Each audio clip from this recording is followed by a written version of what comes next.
Welcome to the Independent Artist Podcast, sponsored by the National Association of Independent Artists. Also sponsored by Zapplication. I'm Will Armstrong, and I'm a mixed media artist. I'm Douglas Sigworth, glassblower. Join our conversations with professional working artists. Hello, everyone, independent artists. Welcome back to the show. Welcome to the pod. Welcome back to the hamster wheel, Douglas. Nice to see your face here. Hope you had a great weekend. I thought we were off the hamster wheel. What are you talking about? Have you seen our schedules? Jesus Christ, man. I've got like 10 days to make, 70 pieces or something insane? I don't know if that's going to happen. Good for you. You're trying to gear up for Denver, right? Cherry Creek? No, even sooner than that. I got Des Moines. Wow, I forgot. Yeah, I'm not doing Des Moines this year. I will miss you there, my friend. But I will see you in Denver. I might not be doing Des Moines either. I'm having a really hard time. We got back from Old Town, and now I've got a pinched nerve in my neck from the status of these feet. Walking on these braces has thrown the whole alignment off. Yeah. You know, that happens with athletes a lot, too. Not that we are athletes, Douglas, but... I used to be. Yeah. I'm far from that now. Right. But a pitcher gets bone spurs in his elbow, and he starts throwing a little bit differently, and then all of a sudden his back is out of whack, so... Yeah. Yeah. I mean, honestly, I step down differently now because of how my feet are being held together. And it has now thrown my back into spasms and whatnot. So I only bring this up because, physical issues are such an exciting topic to talk about on the podcast. Man, seems like everybody's dealing with one, though. Exactly. There's so many people I know with having hip surgeries and knee replacements and all this kind of stuff. And it's how do we maneuver this life that we live while handling life, and it's getting older and all that stuff. Yeah, you get super excited for Des Moines and then realize you can't lift your hands over your head. I was in the studio yesterday and just walking across the studio holding the blowpipe, we had to stop blowing. I didn't sleep last night. Can't blow today. It's like, how do you adapt to that kind of thing when you need many full days in the studio to get done what you need to get done? But we'll see what happens. We'll see. Raise your prices. Sounds like a supply and demand issue. Sounds like it could be a good problem to have. Well, I don't want to be a bragger, but I did raise the prices and Chicago missed me. So that was kind of a fortuitous event for sure. Oh, boy. That's awesome. Yeah. A really nice Chicago. How was Chi-Town for you this week? It was great. Chicago is always solid for me. I always love going back there. I have a nice following. So, segueing into our talk today with Dolan and Allie Marie, I actually followed some of the advice that I'd gotten from them. So that show may have a little bit more legs than it has in the past. I got all of the names of my B-backs. I've got all of my contacts. And so it's kind of a little teaser. It is a teaser because, listening to their episode, it's like a master class in marketing and branding and all that stuff. They're very open in sharing about their techniques, what works for them. Yeah, definitely. And it's already started to pay off for me. I feel like a lot of these talks, Doug, we throw a lot at you, and our guests will kind of throw a lot at you, and you'll kind of see what sticks. And you certainly don't have to follow everything that the guests are doing. You don't need to get overwhelmed with something that somebody might be suggesting. But if you get a little tiny glimmer of something that sticks with you, it's almost like reading a good book and one sentence might stick with you the rest of your life. So I feel like there are a lot of little pearls in there that you could pick and choose from, even if you choose not to use every aspect of the talk. Yeah, I mean, we have so many commonalities amongst ourselves as a group, but we're not necessarily this homogenous group where we all approach our business models the exact same way or we create the same way. So I think with anything, we do find inspiration from each other, but it isn't an all or nothing kind of thing. We don't need to follow each other's business model in order to feel like we're doing it right. You know what I'm saying? Yeah, I absolutely do. I feel like there are things that we talk about in the interview where this is Dolan and Allie Marie's business model, where mine differs a little bit. And I made kind of a jab about, hey, if you're going to sit there in your chair and not dress up or not do this or not do that, it's like, well, maybe that's somebody else's business model and that works for them. So it's like you said, it's not an all or nothing. So I don't want anybody to get turned off by thinking they have to do it all one way, because there are many, many different ways that we all run our businesses. Well, here on the front end of their talk, I just want to kind of say, I think maybe the end of our talk will be a little longer this time because there are a bunch of things they talk about that I'd kind of like to come back to and address, or maybe we'll end up talking about it next week. But just for maybe some people who kind of cut off a little quick or something before the end of the episode, maybe stay tuned to the end just to see, kind of our takes on some of their techniques. We don't want to spoil what they're going to talk about here on the front end of their talk. It is. Yeah, it is a longer talk this week, and you get two for the price of one. You get the business aspect and you get the art aspect, and really the art of business. But so it does go a little bit longer. Our good friend Oscar is going to have to segment this one into 4 separate episodes so we can get through it. Oscar, I love you, Oscar, but you can hit pause and come back to it, my friend. And he can. I've been dealing with him this week. He's got himself a fine business in Chicago. He comes highly recommended by the gallery that I use up there. Oh, right. He's doing installation work up there, so has parlayed his photography business into an installation thing that's really been taking off. It's cool. Really good work if you can get it. I feel like we all need those. A lot of these. Well, you guys too. How nice would it be to just hand it off, pay somebody to do it? Well, that's a good point you brought up because we had a really interesting story come up this weekend at the last show. And we do these collections of pieces that we hang on the wall for people. And it really is a daunting thing once you get beyond 3 pieces of glass, how people are going to mount them and hang them, because they're like, I like them, but I can hang a painting that is centered over a mantle that is this much inches above the mantle and centered. That seems a little easier for some folks than to be like, well, how do I factor in the reflections of the glass? Where do I position the pieces so that the negative space all looks good? So if we throw in that, hey, we'll come and hang it for you, that pretty much sends somebody who's on the edge over the edge and makes the sale. So, definitely. Yeah, we had one of those this weekend. Yeah, that is absolutely a huge thing for me, too. People will be like, well, how would I get it home? Mm-hmm. And then that's where the conversation switches to, I am delivering it, not like, I'm not even like, well, delivery is an option. I just start saying, well, where am I taking it? Mm-hmm. I'm like, you bought a nice piece of artwork. I already start talking about it in the past tense, like they've already bought it. Yeah. And it also seems like it's kind of understood that it's not like an imposition that for you, that's part of the package or something. Right. I mean, like, you just bought a nice piece of artwork. Why would you carry it? Make the trained monkey carry it. I'll sing you a song. Yeah. Do you like Billy Joel? I'll sing you a tune. Let's go. Yeah, it's a good thing. How did your install go? It went really well, and actually I have kind of 2 little components to this story I wanted to talk about. The first is these people came to the booth right off the bat, beginning of the show. They connected to our most expensive piece. We had good conversation about it, but it was the classic, we like it, we want to walk around and come back. Sure. So right before they left, they had recognized my last name and asked me if I knew somebody with the same last name from a very rural community in Iowa. Turns out it's my first cousin. So, nice. We have this in common with each other. Who knew we knew each other? So they walk the show, they come back, and I'm engaged in one of those talks that Dolan and Allie Marie are talking about in their talk later about somebody who just wants to shoot the shit about stuff. You're talking to Jimmy? Right. And so once this collector comes back that you feel like, okay, this is their second time, they're probably serious. Mm-hmm. I start inching my way over to them and kind of giving the nod and eyes to the people who are just talking about nothing. I'm moving on now. And they keep wanting to talk to me. Yeah. And they're following me. And it's like, I realize it's as irritating as it is as a salesperson and an artist. But if I turn to them and dismiss them in a rude way, right, then the people I'm trying to sell to see that, and that can be off-putting. So that is 100%. Such a tough situation.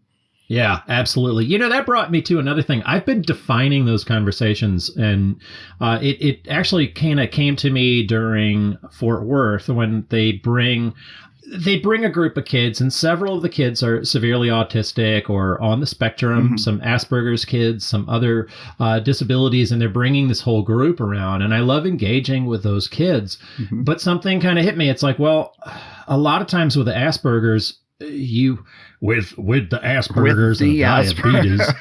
No, a lot of times with Asperger's, the thing is that they don't pick up on social cues. For sure, right. So I started doing this thing where I'm like, I was actually doing them a favor, and they kind of recognized it in their head. And I'm like, okay, well, our conversation is over now, so I'm going to go over here and talk to them. It was really nice having you in the booth. And they're like, okay, thank you. That helped them to transition. It was really clear. Yeah, I was like, here's the end of the talk. I really loved talking to you. Do you feel like shaking my hand? Here it is.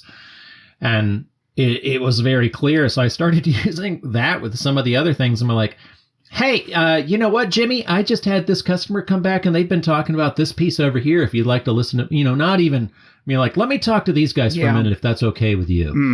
And just be kind and define the conversation. And it's like, I don't know, I feel like a lot of times we are so passive. Right. That it's helpful to define it for folks. Yeah. And I mean, these guys were past customers, but they were clearly past customers that weren't going to become future customers. That we were reliving some past memories. And so another thing, like Dolan and Allie Marie talk about, we form these connections with customers like they think of us as family, and we think of them as family and whatnot. So yeah, right. You have to make it really clear, like, oh, it's really nice. Thank you for coming. And then you're like, hey, here's a new relationship I have to start. That's right. Well, this new relationship actually, so I told you how he recognized my last name and knew my father's side of the family. As I'm telling this story to my family online, it turns out we're actually third cousins, this new collector. Nice. He's related to me on my mother's side of the family. Okay. By like 2 or 3 generations away. So we're third cousins. And that also, I guess, tells you what a small community my relatives all come from. If, know them on one side of the family and related on the other side of the family. Welcome to the Midwest. So anyway, but we in this business, when we say we're sending people home with our work as kind of an artifact of their experience with the artist, this added so much meaning to the piece that they had already purchased and committed to find that out after the fact. So that was kind of fun. We left the show with that nice sale, but then that nice experience on top of it. Yeah. That's really nice. Those kind of connections are kind of what it's all about. That's why we do the in-person thing, for sure. Yeah. It's why I don't want to let go of the shows. We talk about diversification in this episode quite a bit, and that topic has come up with both Marjolin Vanderhart and Chris Dahlquist, and talking about how do we extend past the art show, and these guys talk about that as well. And I don't want to lose that part. It's kind of my favorite part, is connecting with the customers and meeting new people. Right, as we've learned from all of these talks. There's so many benefits we get from having customers putting eyes on our work. It helps us to evolve the work quickly. But then some of these talks that we're having are also identifying these industry shifts that are happening. For years, this was the only model for a lot of artists. And then COVID happens, and we're finding other ways not to replace the shows, but to expand off of the shows and how we can continue that process. So I'm really glad this was kind of a good timing for this talk with Dolan and Allie Marie, because we kind of organically craft the order of these talks based on what's kind of happening with us personally and, in our own practice. And that kind of came in at a really good time. Yeah, it's like good comedy, and they circle back and do a recall. It's a nice little recall as it jumps back and revisits some of the things that we did in the first couple of first handful of episodes, and at a different point in time. Because you remember back when we talked to Chris Dahlquist and Marjolin about other revenue streams and means of selling our work. We were all shut down. We weren't even out on the road. We were still in our studios trapped. And it was almost... Marjolin was stuck in another country. For sure. Not stuck. That's where she lives. She lives in Canada. Yeah. It's not like it's Timbuktu, but... the border was not allowing her into the U.S. Right. Good thing. Keep those Canadians away from us, man. Keep them oot. Their O's and their... Yeah. Keep oot. Nicely done, sir. No, we love those Canadians, especially the Canadian snowbirds. They bring the loot. They do. The loot to Florida. I was walking, talking about Dolan and Allie Marie. I was walking past their booth during loadout at Cherry Creek. It was like 5 or 6 years ago. Okay. I'm walking down the street and he's like, "What size cowboy boots are those?" I'm like, 12. And he's like, you want some black ones? I'm like, I absolutely want some black ones. He's like, take these uncomfortable pieces of shit and get them out of here. And he's just joking. I'm like, all right. So I take them. They're nice looking black boots. I wore them at my next show, and I know Michael Schwegman is sitting over here listening, and he's like, he doesn't believe in luck, he doesn't believe in whatever. Right. But I wore those uncomfortable pieces of garbage on my feet during that entire show. I'd never made more money in my life. They were your lucky boots. They were the money boots. I felt like I had Superman's cape on. I texted Allie Marie, and I'm like, look, if Dolan pulls a really bad show or whatever, I can send you these boots back. She's like, I think we're good. So I think the moral of the story is if Dolan offers any of his lucky garments to anybody walking by, take them, because there's money in that shit. if he whips his cowboy hat into the crowd at the end of the show, snag that thing. Fight for it. Fight for that drumstick, baby. I love it. You know, you mentioned heading off to Des Moines, and I really like the kind of switch that Stephen King brought to that show, where it's just, what is it, just 2D and 3D? Is that how he right? The categories aren't broken down into finer points. It's basically the two broader categories, 3D or 2D. Yeah. Okay. But even that, I feel like with Matthew Nafzger has jewelry, and if he juries in with jewelry, he also makes these incredible objects that act almost like vessels to his, it's all part of this narrative that he's created. I totally love, everything he makes has got that kind of vision, whether it's jewelry or sculpture. Yeah, for sure. And you step right into his vision. As soon as you go into the booth, it's all part of it, from his display all the way to the objects and the things. And it's like, I remember him getting caught for having sculpture in his booth when he had juried under jewelry. And I thought it was a really misguided directive as far as like the show was concerned. Like, you're not allowed to have this. Okay. I'm like, yeah, but look at the way that the vessel carries the thing to the other piece, and it's part of it. And how it visually, I mean, we understand the reasoning behind it, obviously. Do we? Oh, the reasoning behind micromanaging the work at the show? Yeah, I don't know that I do. Well, but go ahead. I think in theory, it's to keep the quality up so people don't jury in with high level work and then show up with other stuff. I mean, we talk about cheaters all the time. I think that's the intention behind it. But it really does stifle the creativity a bit when you're able to branch out and bring something really cutting edge that still fits into your style, but it doesn't match your jury images. I guess that's the point. I really don't think that, like, okay, if I started selling jewelry in my booth, I'd juried in with 2D, I'd get run out on a rail. Right. Well, jewelry absolutely is one of the very most competitive. It's super competitive.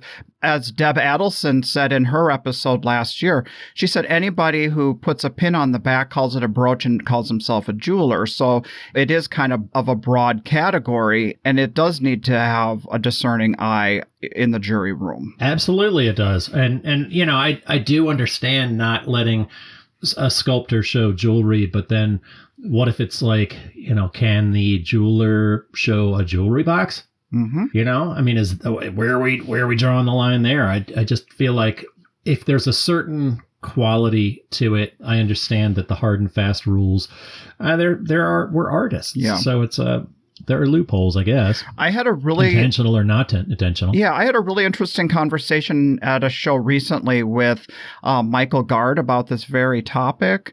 Michael does these beautiful dancing wire sculptures that are in the air. Oh yeah, I love Michael. Really identifiable style and work. Well, he's come up with a whole new body of work that he's excited about, too. They're wall hangings, mixed media. I believe they're called mandalas, but I might be describing them wrong. But anyway, they're super, super, super cool. But he expressed the frustration with coming up with new body of work and showing the new work, because inherent in the creation of new work is the audience feedback.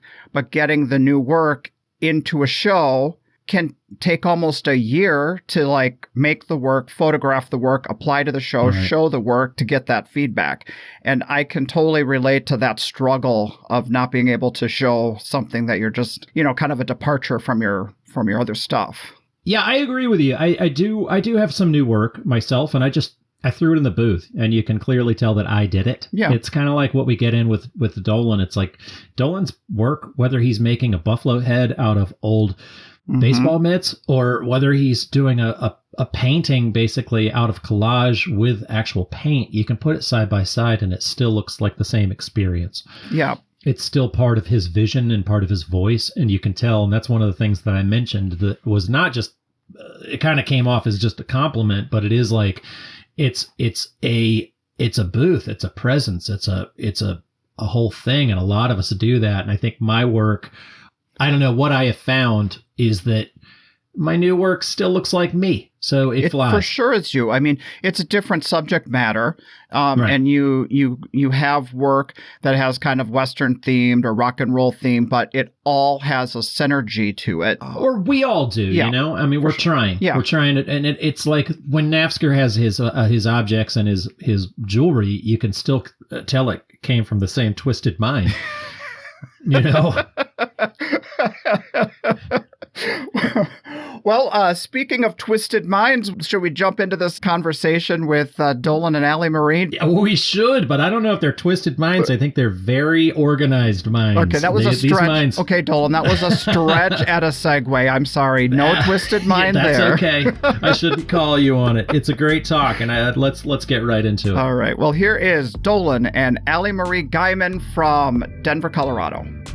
This episode of the Independent Artist Podcast is brought to you by Zap, the digital application service where artists and art festivals connect. Well, I've been getting notices from shows this week that I need to jump on and pay for my booth, but I'm not at home at my desk. So I really enjoy that I'm able just to flip open my phone.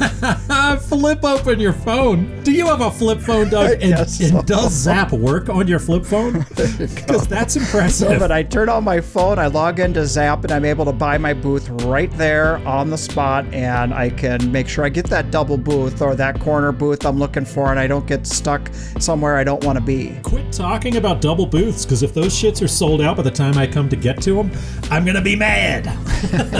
Well, I sure do appreciate that with Zap we're able to keep up on our business with the shows on the road using our mobile device. Hey, welcome to the podcast, you guys. Thank you so much. I've got Dolan and Allie Marie Geiman here, both parts of an amazing business here, and differently run, I think, than a lot of artists and partnerships run the art businesses, which is what we kind of wanted to talk about today. Sweet. Great. Thanks for having us on, man. I really appreciate it. Dolan, you're the art part. There's no jealousy on that end with you, Allie Marie. You have a completely different business. Yes, I think that the division of labor is something very unique to us, and I feel like a lot of our colleagues on this circuit kind of each do a little bit of both, and so I think it's a little interesting trajectory that we've been on, where we just not only with the really obvious factor of just like Dolan is literally the one physically creating the art, but I think even from day one, there were just like even other arenas that we just really made sure to delineate, who does, ultimately the writing, or is like the first point of contact with our customers, or like who has final say on pricing and stuff like that. So those are just some things that we've always made sure that we establish who does what, because I think in having a partnership in both marriage, life personally and in work, it's very important that we establish those things. Do you find yourself being more of like, are you the boss? Is that what I'm trying to get at? She absolutely is. And it's funny, like I'm just going to jump right in here. Yeah, please. Yeah, not the boss, but jumping in. For like a number of years, like my name's on the business, like it's Dolan Geiman Inc., right. And for a number of years, I was kind of like, I'm kind of the boss, maybe, I don't know. And, but knowing also that like, all the decisions that we made, like all the financial decisions, everything on the back end, like Allie Marie was basically making all those decisions and setting us up for success in that way. And about, I don't know, a couple of years ago, we kind of had like I don't want to say like a head to head, but like we were like, we were having like a really busy period, and it was like a lot of things were happening, and there was like some frustration going on or whatever. And I was like, I think we both kind of realized at the same time, but I was kind of like, I'm not the fucking CEO. Like, you're the CEO. That's your job. Like, I can't do this stuff. I'm horrible at it. I came to the realization. I was like, I'm really bad at doing a lot of these things that I'm pretending to do. Like, I don't know, some admin stuff, some email stuff, man, technology. Well, was I mean, just it's the part that none of us really want to do, and Allie Marie is doing that part. She is kind of the CEO, you know. She really is putting it all together, and or am I wrong? No, you're correct. That's right. Yeah. She definitely is. And the other thing is that if something's like not going right, or if I'm butting my head up against something, I'm like, okay, well, maybe the reason this is not going right or not working really well is because like this is not what I'm really good at. Yeah. Like this is not the thing that I'm meant to be doing. Like it's not under my umbrella. I'm stepping out from under that umbrella, and that's why I'm getting soaking fucking wet. Because I'm like, get back under there, get back in the realm where I can really do great things. Right. Know my talents, know my areas of expertise, and then the areas where she's able to really crush it. Like just let her handle that, and just know that like. Have the confidence to know that she's gonna do great at that. She's a no fail person. She will not let something go until it's like, okay, this is the way it needs to be. Right. So, and there's an art in that too. I mean, it's huge to have that on your side. I mean, both of you guys. I mean, it's like to have him as the person you promote too. Yeah. You know, it's incredible. Really. Well, she's not cheap. I'll just say that. Okay, let's just get that out there. Okay. I mean, very, very pricey. Always the new car, you know, new house. Whatever. Yeah. Yes. Anybody that knows that already knows that that's not true. Absolutely. You guys are okay. So let's. I want to rewind a little bit and kind of figure out where this kind of came together. I'll do a little like pre-story, but Please. like I was bouncing around in Virginia, and like a lot of, I think this is important for people to know too, like, you know, everyone has those like little struggles to their story, right? So for a lot of artists, a lot of times the questions we get asked by like up and coming artists or people that are endeavoring to do some creative entrepreneurship or something like that, they're always like, well, how did you get started? You know, and a lot of like really hard work at the beginning and still hard work now, but like a lot of struggling. So when I got out of college, I was expecting someone to come up and hand me a job or like be like, of course, you know what? You're talented. We want you. Come on in here, mister. Yeah. Here's a suit. Recruiters. Here's a cigar, you know, and it was not that, shockingly. Yeah. And I struggled. I ended up working for a number of people who took advantage of me and like didn't pay me any money. And I was like, that's fine. That's okay. I'm still doing what I like to do and I'm not making any damn money. Yeah. And then I was living on the street and then living in abandoned spaces. And that was kind of where I was able to save money, not having to pay rent or eat food. You know, this is in Chicago? This was before I went to Chicago. I was in Virginia. Okay. And so I actually met up with one of the most talented artists I've met in my entire life, Leo Chare. He's actually still creating art. He's on Instagram. Yeah, he's amazing. He's a super amazing dude. So I lived with him. We actually met in Charlottesville. I was on the street selling stuff, and he and his wife at the time came to me and they were like, you know, what the fuck are you doing, man? And I was like, who are you guys? I'm selling art. Get out of my face. Like, you know, right. Don't bother my customers. And he was like, no, what are you doing? What is this? You know, and unbeknownst to me at the time, like they had just graduated from a really great school in Boston and were like living on the street. And so we kind of met up and had this little group and we lived in this abandoned warehouse and like made art together and then came out and sold it on the street together. And we're really just trying to like figure something out. We put a few gallery shows together and we're kind of making a little bit of money. And then my uncle saw some of the stuff that I was doing, and he's like a philanthropist, like art collector, and okay. he had seen some of the stuff at my mom's house, you know, over Christmas or something like that. And he was like, what's going on with this? And I was like, oh, well, I'm living in this abandoned building and just making art and, you know, whatever. I'm trying to be an artist. And he was like, you need to go to Chicago. And I was like, I don't like cities, man. I don't know if you've seen my wardrobe, but these bib overalls don't work too well on the streets. And he was just like, no, you should go. And he's like, tell you what, I'm going to buy this painting from you, and then why don't you take that money and go buy a plane ticket and come to Chicago and visit me. So I did that, and I visited him, and he was like, tell you what, how about I set up, and this is like the thing of like, this is where I got help. So he was like, how about I set up an art show for you in my apartment in downtown Chicago, and I'll invite like a handful of friends, and I'm sure they'll all buy your work, and then maybe you can use that money to move to Chicago. It was super generous, you know? Yeah. So I was like, okay. So like a couple months later, I did that. I went to his apartment. I made as much work as I could make in a couple months. Very motivated. Came there, sold a handful of pieces, had like a couple grand in my pocket. So the next day I drove back to Virginia, loaded up my crap from the abandoned warehouse and drove straight back out to Chicago and then just moved there. That was it. That was the decision. And then a week later or a couple weeks later, I met Allie Marie. Literally. I had just gotten there. I moved into an abandoned building there, set it up as a quote-unquote gallery. That's no way. Dude, Then Halle it was Marie's in the abandoned. Did you catch him when he's like abandoned building phase? Like, is this, how old are you guys at the time? Dolan's 3 years older than me, not younger. And so I was 21. Okay. So Yeah, you're just kids. 20. We were kids. Like, making great decisions. Right. making not turned off by the handsome homeless kid. No, I was living on the south side of Chicago and he was on the north side. That could take up the entire podcast, convincing me to go to that opening that he had, that we met, this fortuitous supposed gallery show. I'd also never been to a gallery. It was a gallery, but I had never been to a gallery. Spray painted on the house said gallery. Okay. Yeah, but I roll up at what looks like just everything you would expect, and like a rickety door, a dark hallway, no bulb. Like, I'm like, this is not what I thought a gallery was. I was like, maybe it is. I've never been to a gallery show in my life. Right. I have no idea what that even is. And we met and drove back down to the south side eventually that night. And then I packed up and moved in with him on Saturday the next day. Wow. Yeah.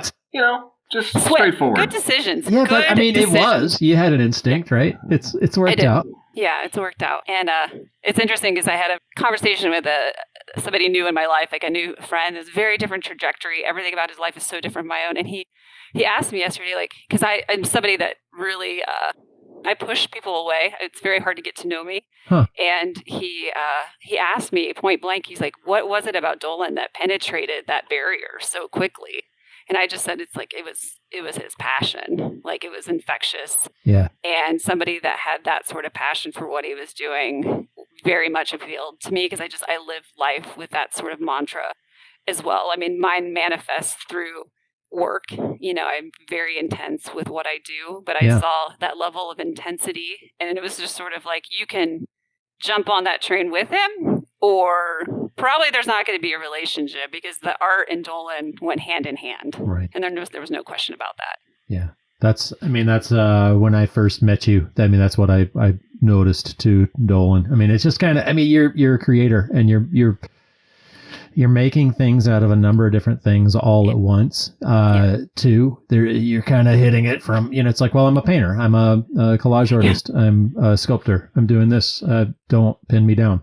Don't pin me down. I think that, and that's funny that you mentioned that too. Is like, I feel like that was one of my biggest struggles. Talking about another struggle, but that was like a really big struggle too. And I think a lot of artists go through that, right?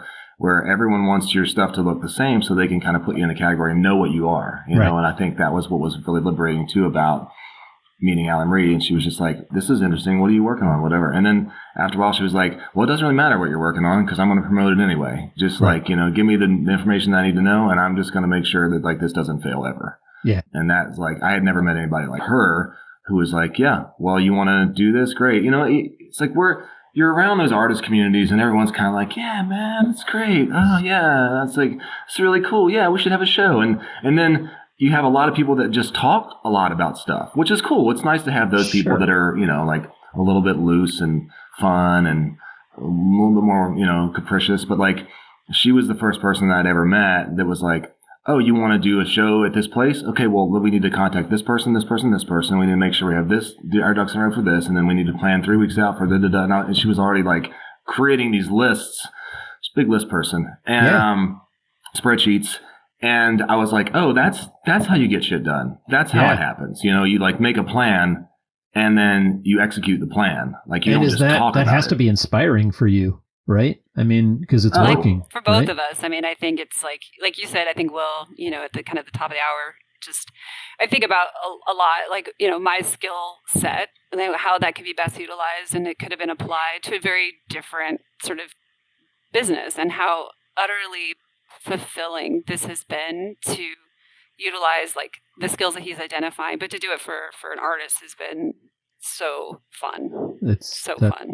Definitely. Well, we use Halle Marie as a verb in our house. I don't know if that is you're aware of. It's like, I just need to Halle Marie the shit and just kind of focus. It's like you are an incredible human as far as like the getting all of that stuff done. And I want to hear more about that and like how you guys structure your business, how you kind of approach it too, because I feel like at this point in your career, Dolan, I feel like you just get to create. Is that true? You just step away from her part of the job? Yeah, most of the time that's her goal. Yeah. Was to get me to do that, because again, like reflecting on my umbrella of tasks, like that's what I'm really good at. Just coming up with an idea. You understand that. We'll like come up with Absolutely. an idea and make the thing, you know, and if we just want to dumb it right down, like just get in the studio, make a thing and take it out and sell it to people or show it to people or whatever, you know, and yeah, she's doing a fantastic job of giving me that, creating that safety zone for me. So where it's like protecting me from like, you know, like clients or, you know, people that want to do an interview, or like someone that's like, oh, I just got started. Can you talk to me real quick? And then it's like 3 hours later, you're like, well, so yeah, that's the goal. That's the goal. Right. Now, it doesn't always happen. There's things that you just have to do sometimes where it's like someone wants to talk to me. They're like, well, maybe I don't want to talk to Alan Marie. I want to talk to Dolan because he's the artist. And she's like, well, I can tell you everything. And maybe just cut to the chase a little bit. Yeah. She's the firewall. Yeah, pretty much. Yeah. But that's the goal. That is the goal. Yeah, absolutely. Okay. Yeah, I want to talk about where you guys are selling. I don't see you on the road as much as I used to. I feel like I kind of luck into like a 1 or 2 times a year. You've definitely cut way back on the shows. How do you decide where you sell and what your approach is with that? Yeah, so I mean, I think it has been one that we, since 2010, when we first did a wholesale show, I think is when we really began the multi-pronged, multifaceted approach in a very serious way. And we've just been building all of these different potential revenue opportunities or income models, you know, be it wholesaling to a brick and mortar store, working with interior designers, art consultants, building our website, art fairs, commissions, and then even licensing. And so I think for 10 years, we really just were open to all of those, and our website spoke to all of those. And we were just sort of probably spreading ourselves obviously a little too thin and having all of those rolling at the same time, but doing our best to just sort of see what would feel like a long-term model for us. But also, you know, just in my mind was always, we could show up at Fort Worth and there could be a tornado, and that, you know, it's like you can't count on those shows was always just this thing that was playing out in the back of my mind. I was like, it's just too risky because of the weather factor, or just like there's just so many variables that can go into that. So I knew we needed to diversify. So we diversified. And then like 2020 hits, and we were in a really, really good position to weather that, you know, and that we could be like, okay, no shows. What does this look like? Well, we have a website. We have an incredible mailing list. We have commission opportunities that have just been sitting there that we haven't been able to pursue. Like, what do we feel like best utilizes our talents, maybe best, like, you know, and what is that price point? What is that clientele?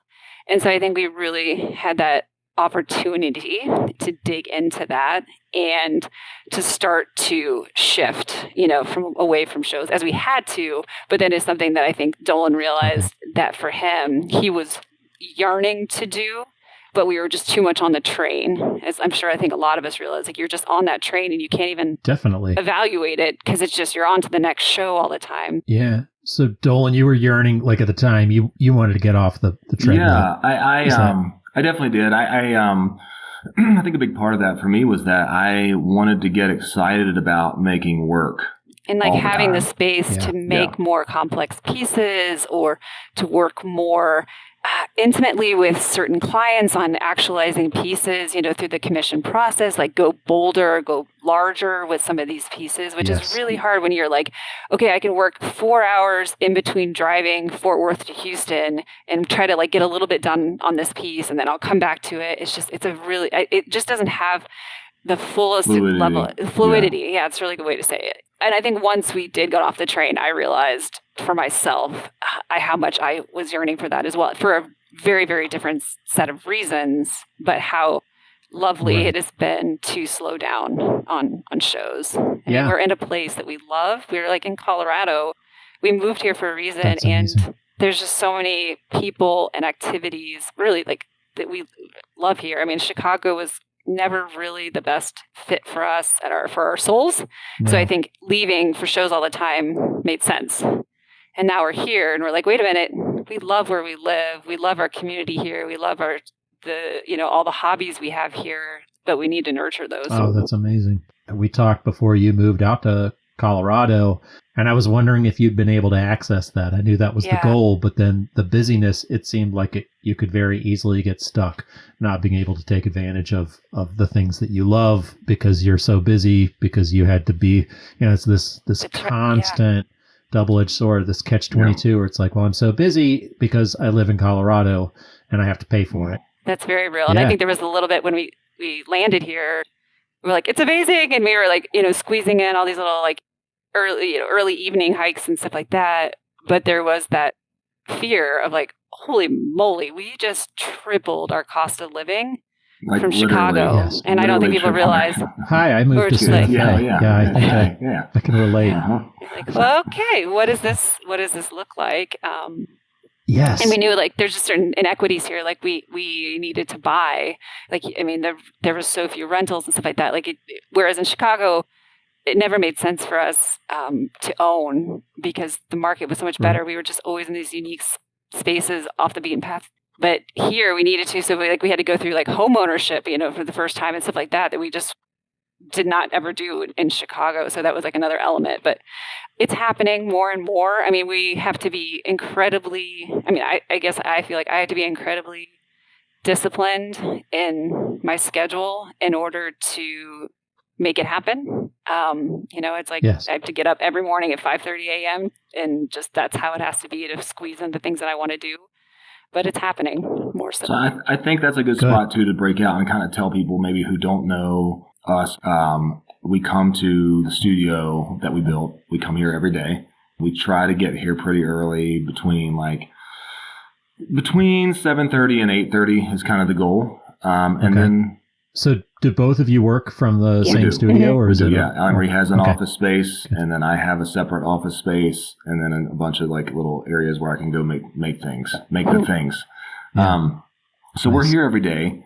We try to take Sundays off and do something outside, but we're here every day, and that changes sometimes, but we for a very long time have committed to a get up, go to work, come home kind of thing. When we were first starting out, we had kind of live work spaces where we were always there and we were always just like working these weird, crazy ass hours of like work till 3 a.m, watch Matlock, and then go drink a 6-pack, smoke a pack of cigarettes, go to bed at like 7 a.m. And like those very weird and like young things you can do when you're young and 20s. Young people hours. In your 20s, but now we definitely just get up, come to work. I know, Will, I think you and I talked about that too a little bit, like getting that schedule, and it's I've always loved that, and I've got my own space now, and that goal of getting up and going to work is huge for me. Mm-hmm. Some of the pros we talk to do this too, but it's that banker's hours kind of thing that I really like. I really like getting up early in the morning and having my coffee,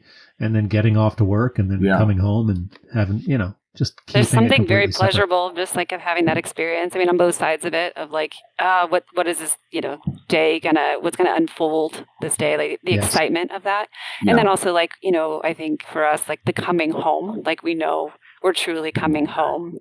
I think we're even getting better and better and better about leaving the work conversation at the studio at that we're hour. Trying yeah I mean, that's great. Trying. Susie and I have a completely different setup because we're two different artists doing things, separate going off and coming in and at least talking about a different she doesn't necessarily know what I'm doing, but you can see it, but your space is big enough that you can get off and be separate if you need to be. I think something I wanted to hit on though, and this is kind of more of an aesthetic thing, but I do want to talk about it because I don't know if a lot of other artists go through this, but like people will ask me a lot of times, they'll say, oh, it's so great that you get to make the art that you love. And I kind of pause and I'm like, yeah, sort of. Right. I'm not always making things for myself.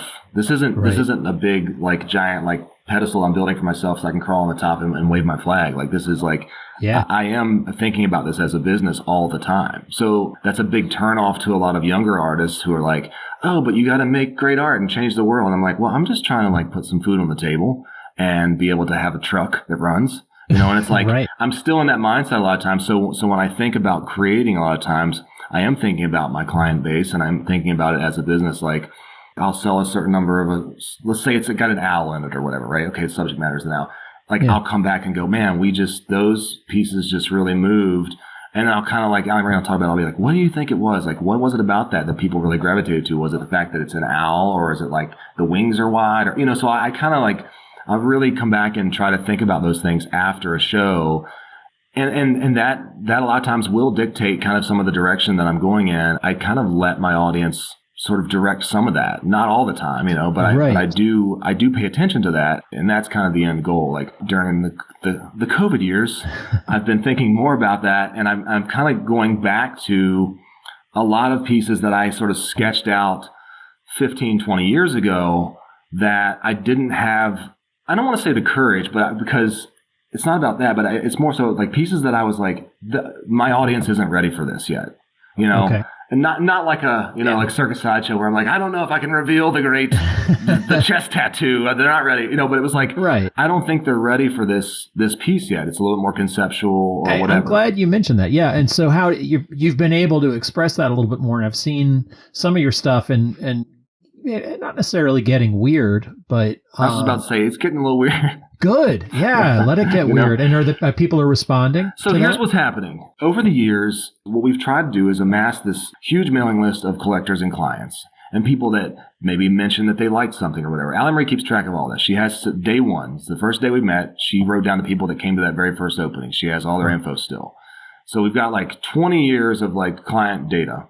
So what we do is with that data, we'll go back and go, oh, these, 1,500 people mentioned that they liked horses. Well, these 7,500 mentioned that they hate horses and they love cows or whatever. So we'll be like, okay, let's just put horses on hold for a little bit or whatever, But but what's happened is over the years, we look at that kind of data, we go back and look at that, and I reflect on it when I'm creating something. And what I noticed was I was like, we have a lot of people that are like, if you ever make anything abstract, people love to throw this word abstract out, but I think what they're meaning is like, I don't need a subject matter in there. I don't need like the central figure. I don't need the owl. I don't need the horse or the cow or whatever. I just want something that like is kind of an interesting piece of artwork that maybe has a little backbone to it, and I can like hang up in my house and feel like it makes me think a little bit. So I kind of went back and I was like, we have a handful of people that now have confidence in my work, have followed us, maybe have a few pieces, have multiple homes, ideal client. Yeah.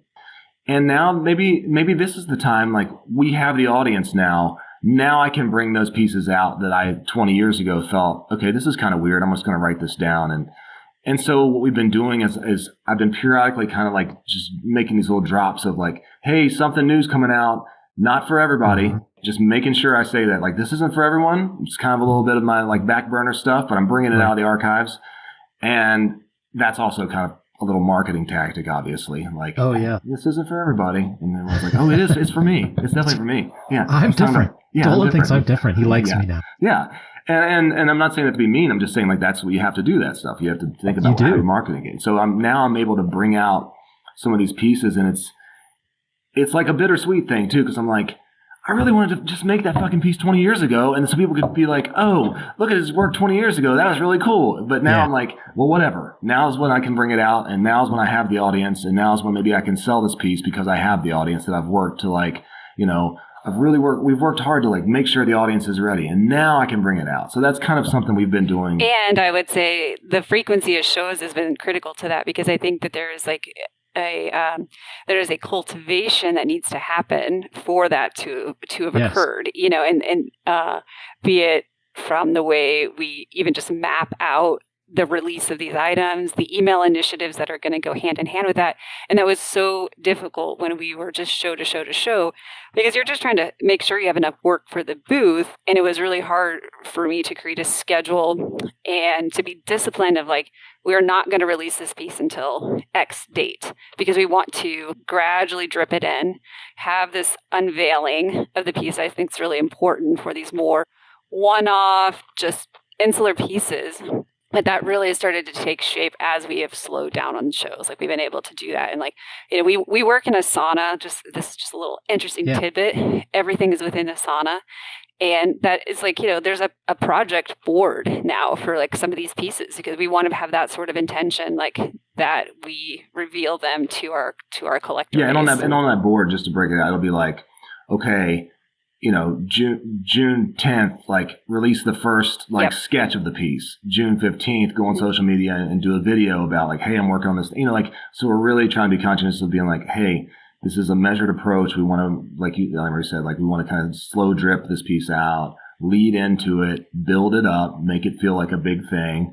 This is nothing new. I mean, clothing manufacturers, clothing companies do this all the time, like Prada, Gucci. They do the slow drip. They're like, oh yeah, they do. But this is pretty new to artists. I think. I don't think a lot of people do that. And is this mostly you're dropping it through Instagram? Is that how you're doing it?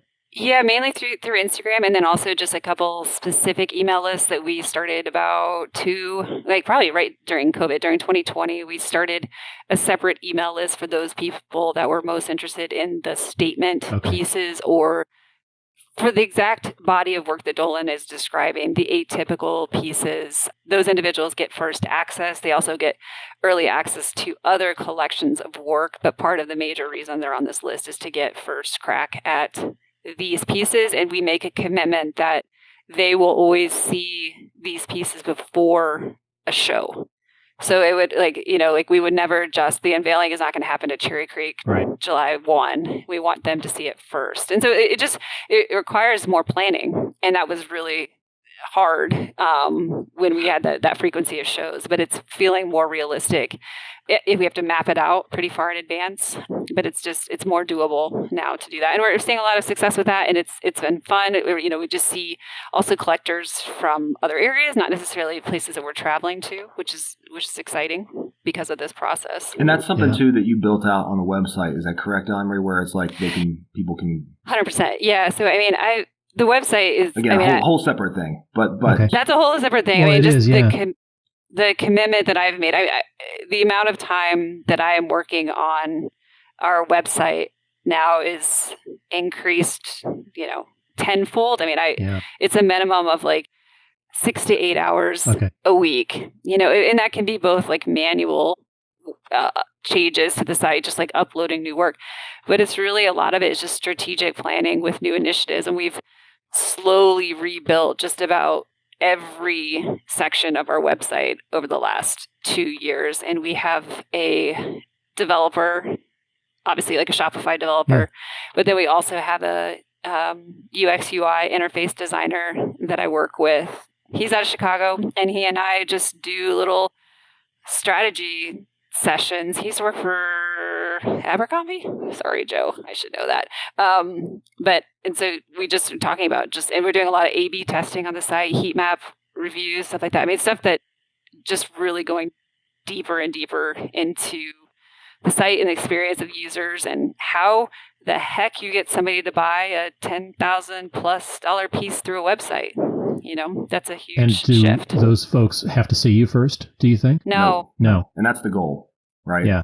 We want it to be like I want it to be the kind of thing where like we have good clients, Yeti Cycles, they make these really amazing mountain bikes, and they're really pricey. Oh yeah. And and it's like, so for someone to go on there and casually just spend 8, 10, 12, 15 grand on a bike, it's like, oh, they have the confidence, so we're like trying to work on that. Like, we want people to be confident when they come to the site, be like, oh, in a matter of 30 seconds, they can vet us, they can see where we've been, they can see pieces in people's homes or whatever, and they can have that confidence to be like, yeah, I feel fine. So I am glad that you brought that up. I mean, I'm going to go back a little bit and talk about feeling kind of like you're trapped into what your clients want you to make. I mean, it's like, people are going to be like, that listen to the show, or be like, here, he's going to talk about his his pie chart again, but like I've got this, Bring it, dude. I like Bring pie it. charts. my pie I chart love is pie. is like, okay, well, here's what I'm capable. Like this big section of the pie is like, here's what I'm capable of doing, creating as an artist. Yeah. Within that same section of the pie, it's like, here's what I'm creating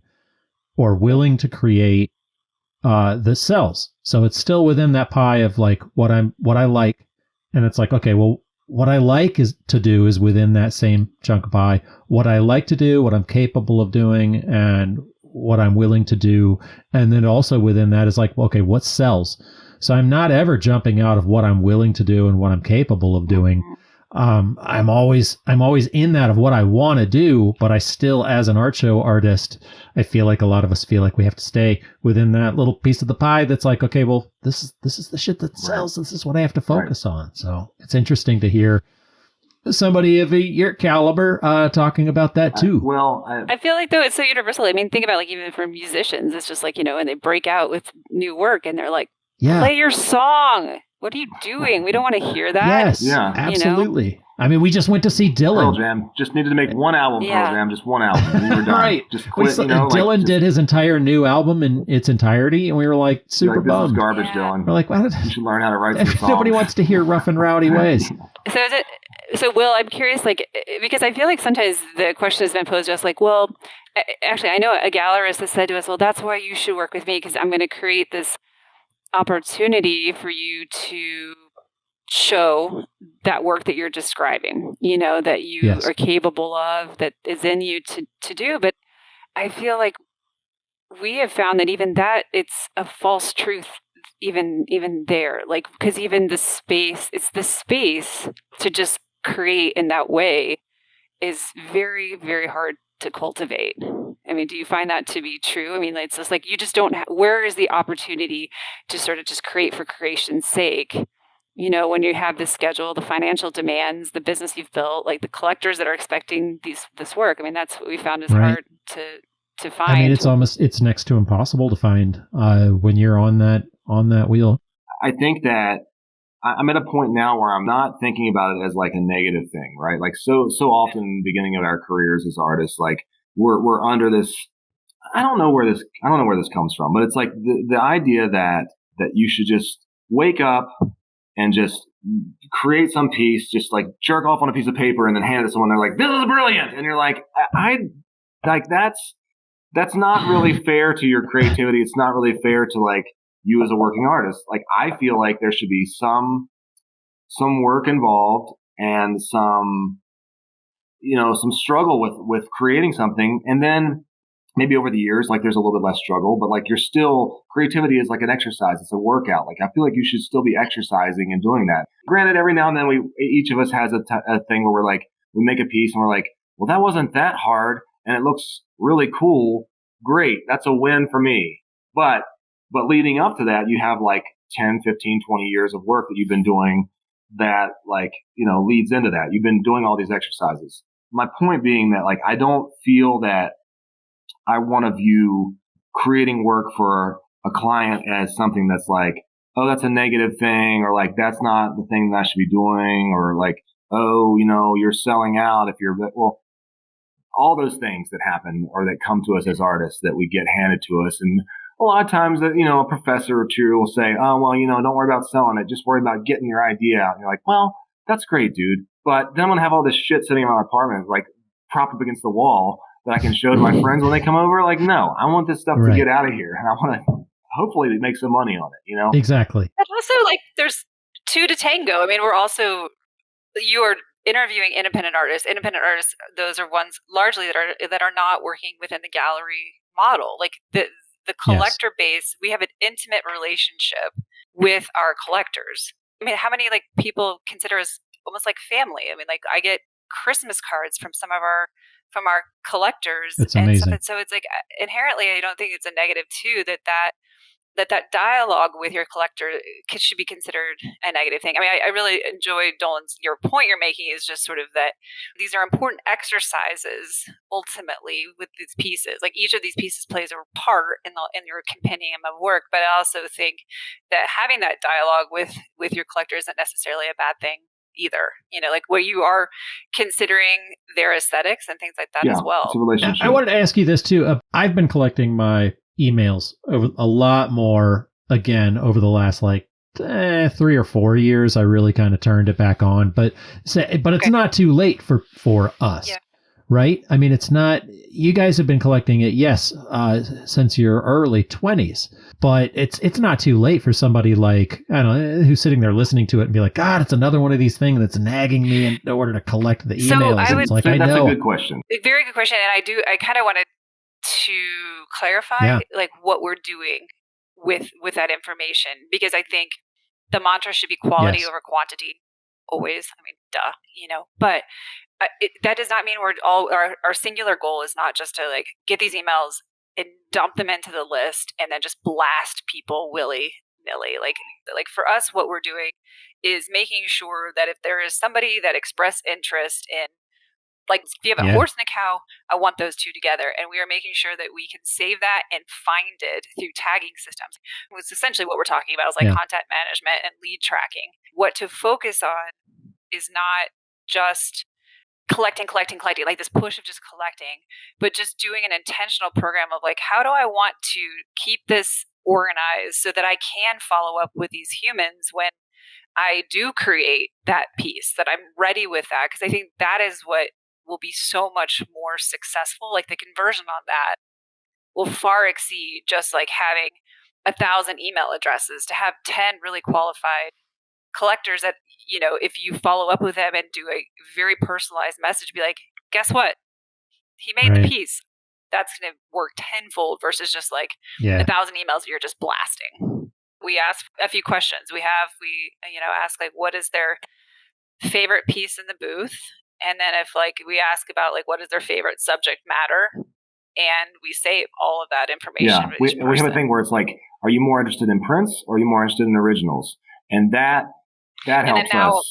Also, the subject matter is something that's coming into play more for us. So we can start to just be okay, well, if you're only interested in nature themed or people, we won't bombard you. I mean, this is partially, I think, true for you, Dolan, because your work is so much more diverse, both in subject matter and in medium and stuff like that, that I think it is a little bit important for us to do I'm some all over the place. sub-filtering. Let's be honest. Let's just be honest. Yeah, but I want to I'm very sensitive to making sure that our marketing feels mindful and intentional, and that truly we are providing a service to them, that we are just not blasting with information that does not pertain with their image set. And I think that is why we've been pretty successful with people continuing on our mailing list for the 18 years you talked about, because we do a little bit of segmentation, and we just try to operate, like I said, with an intention. Right. With that. Exactly. So we get their email at the show. Sally Artist says, okay, cool.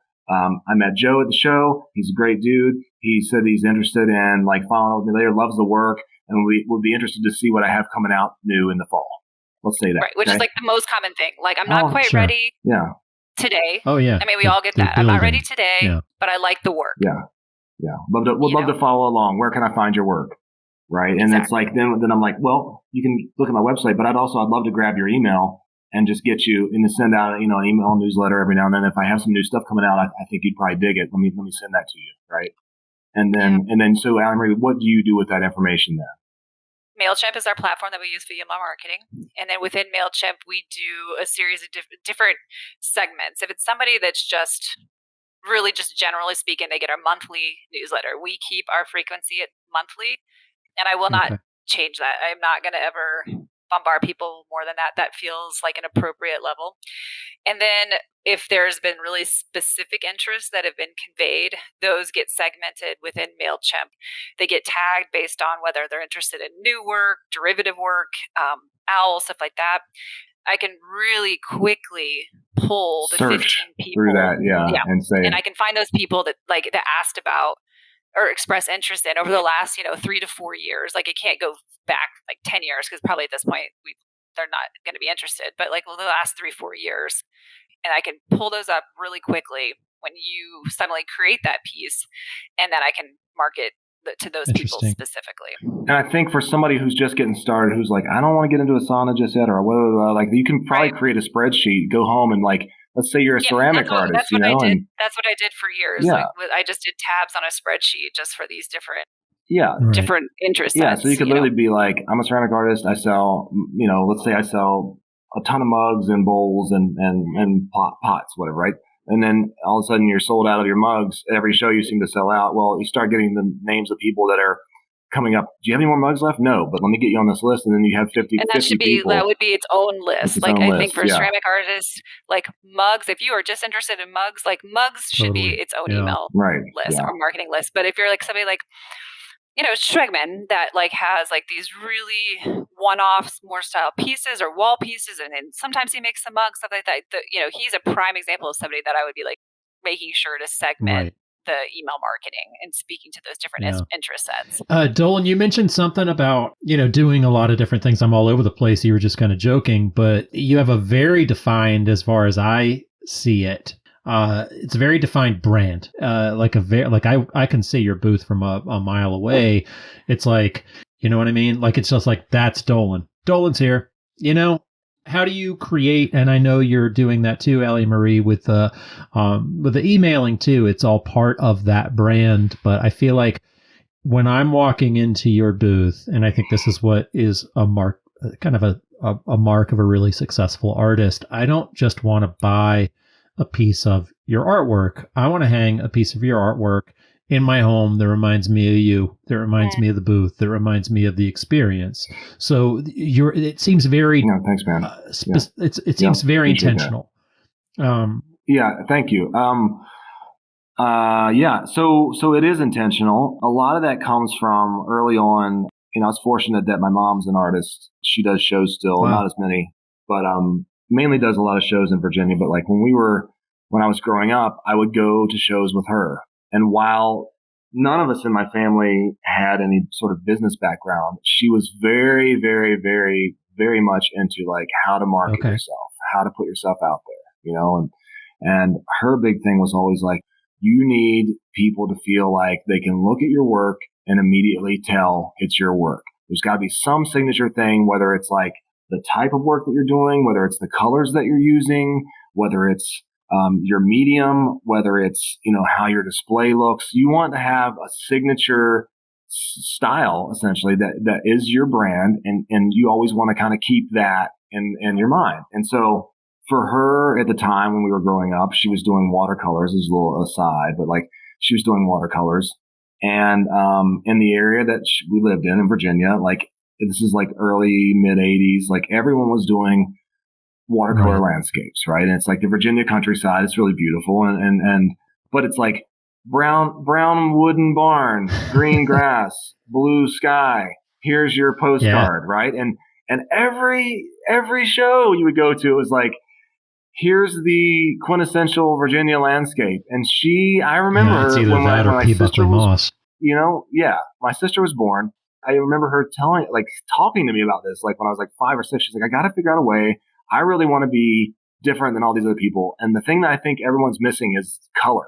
There's no color in these pieces, and they're not interesting and exciting. Like, she's like, when I go outside, I'm like overjoyed. I love living here. I'm really excited about it. Like, how can I make people feel that same energy in the pieces? And she's like, I'm just going to add a shit ton of color. Yeah. And, you know, not just casually, but like, I'm going to just blow this out of the water. People will not be able to stop walking down the street. They're going to have to come look at what I'm doing. And so she started making these watercolors, and she would do barns, and she would through these pinks in there and like bright turquoises, and everything was like cranked up the Technicolor saturation stuff, and not in like a tacky way. It was like more like hey, these trees are vivid. They're not just a brown bark. If you go up and look at the bark of this tree, it's got purples and reds and little green lichens in it. I'm going to put those colors, though, in the forefront. And I want people to like stop and look at this. And so at the time, you know, in rural Virginia in the 80s, like nobody's doing that. And so people would be walking through and they would be like, that's Lisa Geiman's work. I love it. It's bold, you know, it's different. And she kind of created this brand for herself where she was the artist of colorful like landscapes. There are some like really bold landscapes. So she kind of imparted that to me. Like, if you're going to do this, like, there's a lot of artists out there. Like, what is it that you're doing that's going to set you apart? And so for me, I think about that all the time. with the branding that we're doing, I'm like, okay, I've created this line of these gals that I have now that people know about, and I'm working in collage, but I'm not doing collage like necessarily like the way I learned it early on. Now I'm trying to do it where it's like super detailed and like, you have to really get up close to see that it's collage. So I've got like a couple of things I'm working with, and I think that for me, I'm always trying to make sure that like when I'm setting up a display or when I'm putting my work out in front of people that those things, that I'm celebrating those things, and I'm really like making those things obvious. Like, this is collage. We have like little signs in our booth like, think this is a painting? It's not. It's paper. Like, this is actually paper. Come look at this. Yes. Paper. Like, and like really like kind of, I don't want to say like hitting people over the head with it, but really just being like, hey, you're going to want to come look at this because this is our brand.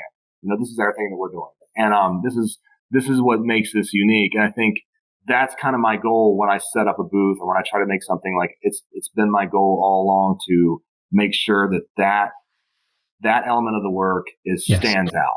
Right. Yeah. And the storytelling. I think that's the thing that's helped unify the work as well. There's like an intrigue that I think obviously just like based on the medium wants to pull somebody in to understand just like mechanically how a piece like this has unfolded. Something atypical, something hidden at least in the layers of the papers that I think are like, there's something there like that is encouraging the dialogue. It is this narrative quality to the work and the storytelling, and that's something we try to keep center stage in our branding, marketing, the storytelling, like artist, writer, rambler, that helps with that unity. And that comes off as image too, like even down to the way you dress too. I mean, it's all part of the booth. It's like, I feel like you fit into your work. I feel like you walk right out of one of your pieces. I appreciate that, man. Yeah. And that's, again, going back to my mom, like that's a big thing too. Like, so many lessons came from her. Like, we were living in a rural area, and her rule was, and this was something of the era too, but her rule was like, I will never leave the house not looking like $1 million. Wow. I won't do it. I won't fucking do it because we're in rural Virginia, and I'm going to just see my same like redneck friends or whatever, but like, I'm not going to look like I just woke up and got out of bed. That to me is not respectful to like anybody around me. And it also like isn't respectful to myself. Like, I want to look like $1 million because I feel like $1 million. I want people to see that. And I want them to always associate that with me. Like, that was a huge lesson that stuck with me because it's like I love where I'm from. I love where I grew up. I love Virginia. I love everything about it. But I also like, I love the idea of like, hey, it doesn't take much to like put on a clean shirt and like comb your hair, put a nice hat on, and create your image. Like, you're in charge of that as an individual, like you can create whatever image you want to. And it's like, you own that, that's yours.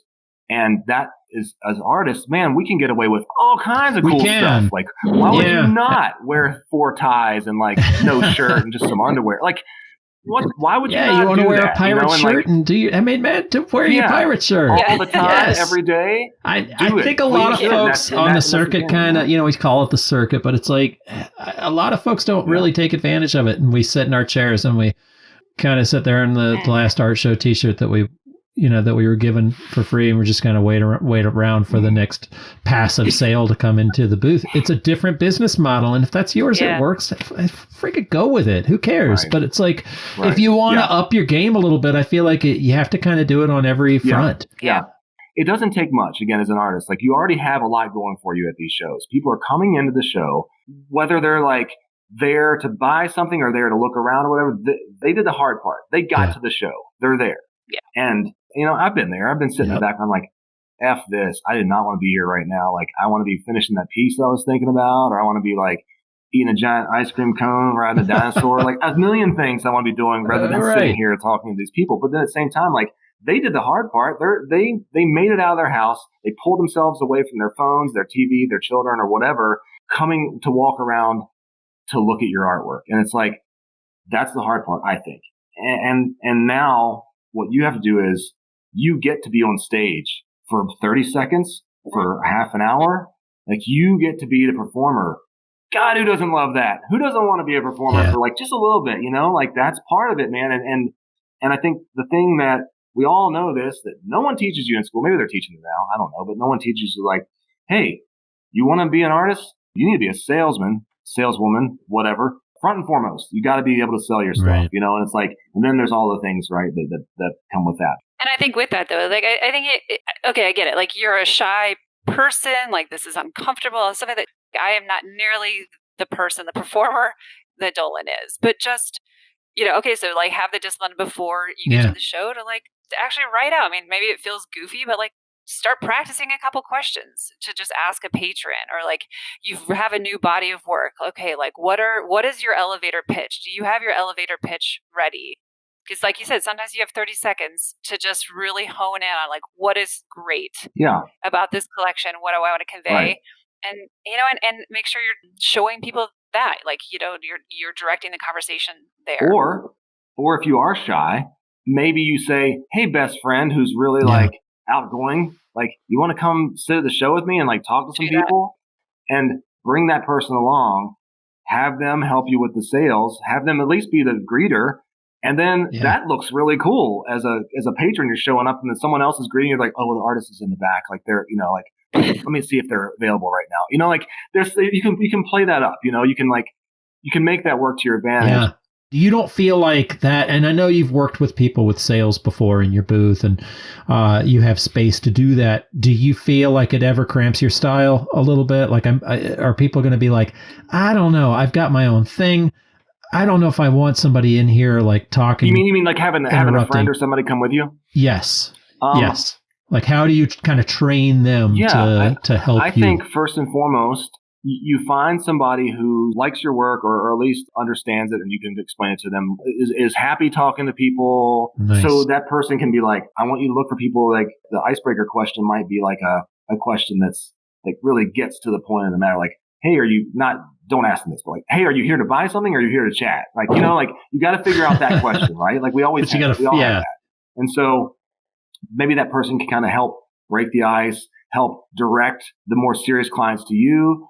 Alan and I've had to do this, many times where she's like, "Hey, I can help you with that. Let's walk over here or whatever. And let me show you." And meantime, it leaves me to like swim over, hang out with the person who's more serious or whatever. Or they see me standing there and they're like, "Oh, this other person's out of the way. Now I can come talk to you. It feels a little bit more private. And now you and I can talk about something serious."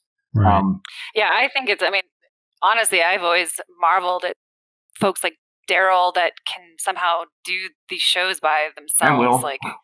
And will. Well, yeah. Well, I made a big mistake in Texas this year. Yeah, I needed help. Yeah, you need help. I mean, just like Dolan was saying, the many times of like, it's challenging because somebody will travel quite far that has just followed along online for quite some time. And it's like that's a valuable space of conversation, but it can be hard. Then it's how you honor both of those patrons in your booth simultaneously. It's really hard. So I think a second person, in our case, like Fort Worth, we had 3 of us.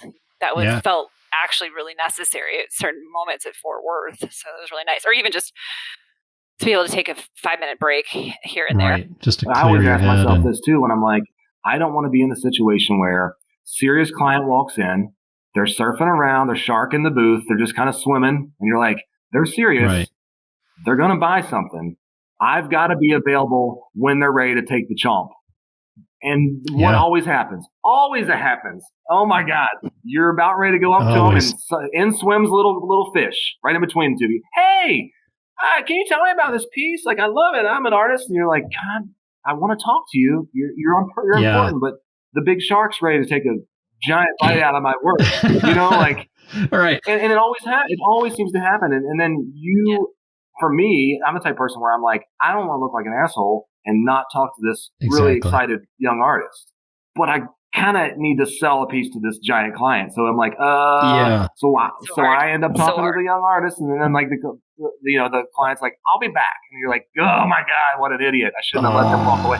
So having two or 3 people, depending on the show, is super helpful. Yeah. I mean, the mass volume, you're talking, Fort Worth is a different beast. Sun Valley, I feel like you're right. You can do it on your own. But then even again, any show, man, any show. I still think any show, if you at least have one other person there. Yeah, that's true. You can give them that look and be like, "You need to please," like, it's like you're at a club and like, hey man, get this guy out of here. Like, you know, like, Yeah, like the code words, Yeah. you know, for yeah, each like other. if I wink twice with my left eye and like pull, you know, it's like baseball signs, like pull my ear. We literally do that. I'll be like, if you see me pull the ear, you gotta Right. come swoop in and get this person out of Yeah. here. And it's not like, oh, I'm too good to talk to these people. It's like, no, I gotta sell this thing right now because as Resource No way, yeah. management. it is, it's like as we all know, it's on these shows, the time between not making a sale and making a sale can be like 2 seconds. You know, where that client's like, Absolutely. yeah, And I could buy a painting or eat a you sandwich. mentioned the shark, but it is a lot. I mean, you and I both do some fishing, and it is a lot like fishing. And it's like those big ones, they're circling the booth, and you're Oh, kind they of like, do. okay, when am I going to reel it in? Oh. And then you got Jimmy comes in and starts slapping on the water. Throwing Tell me rocks. about the print. Throwing I rocks. like this print. You're like, Right. somebody get Jimmy out of here. Yeah. Waste some water. So, yeah, it's right. It's So like you've that. got the guy, and when you're looking for somebody, if you're hiring somebody Yeah. to come along for the weekend, if you're getting a friend to come along for the weekend, they've got to love your work. They've got to be able to talk to people, like personable people, Yeah. dress nice, and just kind of be picking up on the cues. Yeah, and I'll give a little tip here too to people if they're like, I don't know anybody like that. I don't have any friends. It's like, great, you don't have to have friends. It doesn't matter. Sometimes artists don't have friends. You know, a lot of cities now have the cool like little, oh, this is an upscale area or this is a fun area. Go to some of those shops and watch some of the people who are in retail and hire them. Say, hey, you're awesome. I love what you're doing in here. You're young, you're excited, you're happy, whatever. Or even if you're not young, you're like, but you're professional and man, you have a smile on your face and like, would you be willing to come do an art show with me and I'll trade you some artwork or we can figure out something? And nine times out of 10, they're going to say, that sounds awesome. I'd love to work in Art Fairy. What is that all about? And you're like, well, you just do what you just did. I saw you crush it. And it's like easier than ever with like our gig economy It now. I think totally people is. are like, yeah, like the side hustle. Like people are much more like, yeah, we'll just like set that up on TaskRabbit and just like do a couple hour gig thing. Like, cool, you know. It makes the pitch is all the easier now. I think with That's that. funny. Even the dialogue, like hiring gig workers, is like just even that seems like something that's new in the last couple of years. Yeah, just the way. What I don't do anymore because we've been burned so many times is I don't hire people off Craigslist, and I would not advise that. Like you wanna know this person at least a little bit before you have them come into your booth and help you for the weekend because we have been burned with some like. I mean, you're talking also the distinction of somebody that's just helping with like load in, load out. Yeah, but like even that, just hiring people that you're like, what? Where did this person come from? Like this is seriously not helpful. So like going out, like I said, in your area, find somebody that you think like, hey, I would buy from them. You know. And do you bring them on the road? Do you get them? Do you like they'll travel with you and stuff too? I think it depends. I think yes. Okay. Yeah, you can. I think I would say do it at like a show where you feel like maybe it's not your biggest show, but it's like a show where if you're truly trying this out, if you're like I've only ever worked by myself. Try it out like a medium level show.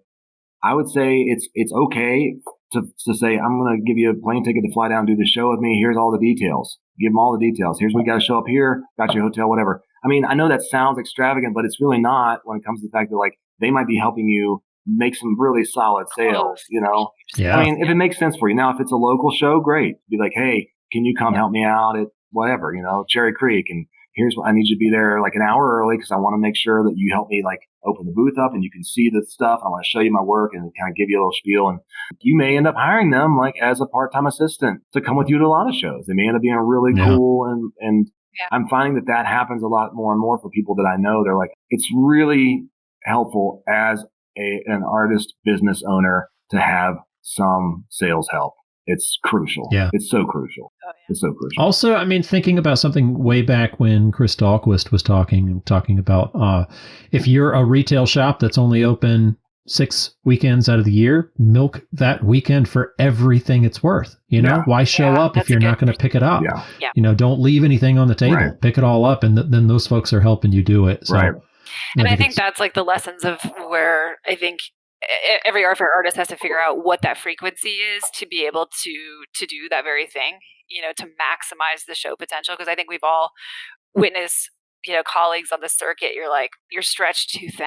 Like you're, you can, and it's just the reality. Like you can only show up about at like a 60 to 70% level because of the number of shows that you're doing, or the amount that you're drinking afterwards. Well, I mean, that.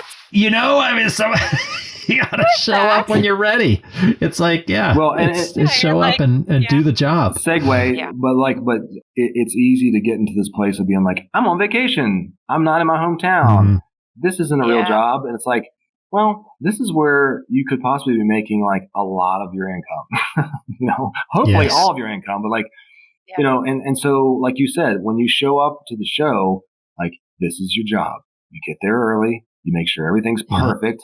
If it's not perfect, you fix it, you do your tinkering. And a lot of artists know this and they do this, but it's like after the show, maybe you don't go out and have a drink. And it's so easy for all of us old heads. We're like, oh yeah, man, like that's what we want to do because we did it. We've done this for so many years. But like sometimes I'm like, I think Let's do follow-ups. yeah, now. we are the nerds that sometimes will be like, yeah, we're not going to go socialize with our artists. We're not going to go drink. We're not going to go do this. We're just going to go back to the hotel room where we literally will sit there and like pull out pads and pull out receipts from the day and go, okay, remember this person? Yeah, like we need to make sure we send them an email. Let's go ahead and shoot that out now and say, hey, great to see you today. It was awesome. Like blah, blah, blah. And so we'll end up doing that for a couple hours. And then not all the time, we're not getting the gold star every time, but like, I think a lot of times we do say like, let's do this while it's fresh. Sure. I don't know if other people get this, but I am just like exuberant. I'm like, hell yeah, I made it through the show. I'm done. Drinks are on me, and I'm like, I'm driving down the interstate. I'm like, oh yeah, I'm going to stop at this park. I'm going to get on, I'm like so excited to be done with like the job for the weekend. And Allie Marie's like, yeah, that's cool. My job just started again because I got to go put all this information in. And like, so she and I are like totally different after a show. She's like, please don't talk to me like for like 2 days. It's different. Dragon in the hole. Oh yeah, I'm just gonna it say. is like a full on. Well, that's. You're also introvert, extrovert too, right? I mean, you've got Allie Marie leaves, she's completely depleted, and Dolan leaves, and he's completely charged up. Like, this is my marriage, too. Right? Like Susie is just like. All those people did for me all weekend was take and take. I was like, all they did this weekend was give and give and give. And, I'm just pumped up. Yeah, and fired up. Let's go make some more artwork. Yeah. Let's do it again next weekend. It's like, right. I hate everyone. I literally have to go sit in like a quiet space and just be like, it's going to be okay. It's going to be okay. But also, the whole point of what you're doing, too, is you're like, I can't celebrate right now. Now it's go time. Now we did the show. We did the first couple parts of our job. And now I've got to do the other parts of our job, which is like, I want to make sure that all this information that we garnered, what we were talking about earlier, like email list, whatever, I got to make sure that while I'm tired, but fresh, I've got to get that information into a safe space. I got to go put it in the safety deposit box, which is my computer. I got to get all that information entered in there. And that's why we used to drive together to shows, which is a horrible idea if you're married. But, 20 hours in a van sounds great for 1 year. Oh, yeah. We did it for so long. And then now, after a while, Allie Marie was like, hey, no offense. I'm not riding in a van with you for 17 hours. I've got to get my shit done. I'm flying back to Chicago or to Denver, and I'm going to make sure I get home and go right to work, straight to the office, straight to her desk, getting all the work done so that we can be successful the next round, or like we can make sure we get emails out to people. And that makes an incredible amount of sense, but I want people to leave this talk kind of psyched to get to work. I'm not married to an Allie Marie. This is a one-man show. We got 2 one-person shows here at the house, and most people are a one-person show. I mean, I feel like it's almost baby steps as far as this goes. How do you get people psyched to do that if they're just doing it by themselves? Yeah, and I would just say, like, for me, so the way I think about it is like, this is a great time. Like, you just got the info, you got the gold. Let's go write all this stuff down. So it's baby steps. If you're by yourself, you don't have an Allie Marie, you don't have a partner, you don't have someone helping you out, go back to your room, order some takeout, chill out, put some tunes on, and look through your receipts, look at those notes and go, okay, that's good. I want to send myself an email with like these 5 notes on it. It's so hard to do this, but it's so valuable, right? So then you send that email to yourself. Great. Now I can go, and if I want to go have a drink with my buddy down the bar, it's fine because I've done my work in for the evening. Right. That Monday following the show is when it's like very crucial. Monday or the Tuesday. It's got to be the first 2 days after the show where you go back and you say, okay, before I even unload my van, I'm going to go into the coffee shop and sit down, or go into the house and sit down. Make yourself write 5 to 10 notes from the show. Even if you didn't sell a single piece, fine. You still got information from people. 2 months later, maybe it's the holidays are approaching and you're like, man, I want to do the email blast. I'm glad I wrote down all their emails because now I can email Right. all. It's like it can be as simple as that. Yeah, I mean, we're a whole other thing, but like You are. I mean, you're a machine, and it's been years of trying to figure out your roles and trying to figure out how to hone that machine. Yeah. And so it can be intimidating to talk to just the finished product Right. or the Right. product at it as it is right Sure. now for some people. So I just kind of wanted to get a little bit of Yeah, that's fair, man. That's fair. a toehold. And I will say this too, like this is another good like nerdy way to do it. But if you have an iPhone or whatever, like just doing a recording as you're driving, like just set it on your dash, capture that info, capture it while you're in the zone, right? It's like, Absolutely. who's going to remember a week from then? Or 2 months, some people go show to show and they're like, I remember that piece. Somebody was looking at that and I should have written that down or I should have done this. So Yeah. document. Yes. Document. Yeah. Yeah, I keep a thing on my phone with the notes in the notes folder. Sure. Yeah. I'll type them out and I'll just keep them going. I've got a whole list of art ideas, and 80% of them might be crap, but Doesn't matter. I'll be like, oh yeah, Work for those now's 20. the time to go back to do that. Right. And you were talking about keeping those ideas for so long, and I almost, I don't know, I try to give myself a little bit of a break on those and be like, you know what, I was working on it for That's 5 right. years in my head. Yeah. Now I'm ready. Yeah. It's like now's the time to do it. What's funny about that is like 5 years ago, a year ago, 10 years ago, you do this idea and then you look at it later like, I don't know if that was such a great idea. But then like there's always an audience for that idea. You can probably run it through the vehicle that you are right now and be like, okay, I'm going to take that from the idea that I wrote down in my notes on my phone or whatever 2 years later. Like now I know what I need to do to that. Now I need to give it some wings and then really can roll with it, Exactly. Yeah, Dolan and I kind of put together like a phrase for some of his ideas because obviously he's the ideas guy, Yeah. and actually we're doing Ideas guy. that is a shocker, right? We're doing like a strategic plan for ourselves right now, like trying to write out like year 2, year 5, but just to further alienate ourselves from all the other people listening to this. yeah, do you have are you writing a strategic plan? Good. No, but part of this is understanding like just how much of an ideas guy that he is and that I am not. Where I'm headed with this is just like I start to like shut down sometimes with this idea. So, but we developed this term parking lot for and this is actually appropriating from the founder of Scratch Labs, Alan here in Boulder. Who actually I think also maybe borrowed it from Manager Tools. It may have. Alan used to be like Lance Armstrong's trainer. Like he's a big guy, like here at He's Boulder awesome. in the cycling community. Super smart guy. Okay, this is in the realm of parking lot, so that when you do go through your iPhone notes, you can pull up all parking lot ideas, like quickly pull those up, and just as an opportunity, like sometimes just the importance of getting them out. And then I think allowing them to be voiced, and I think sometimes at the shows, like when you're just sitting there looking at your booth, like you're like, oh my gosh, why don't I do X, Y, Z?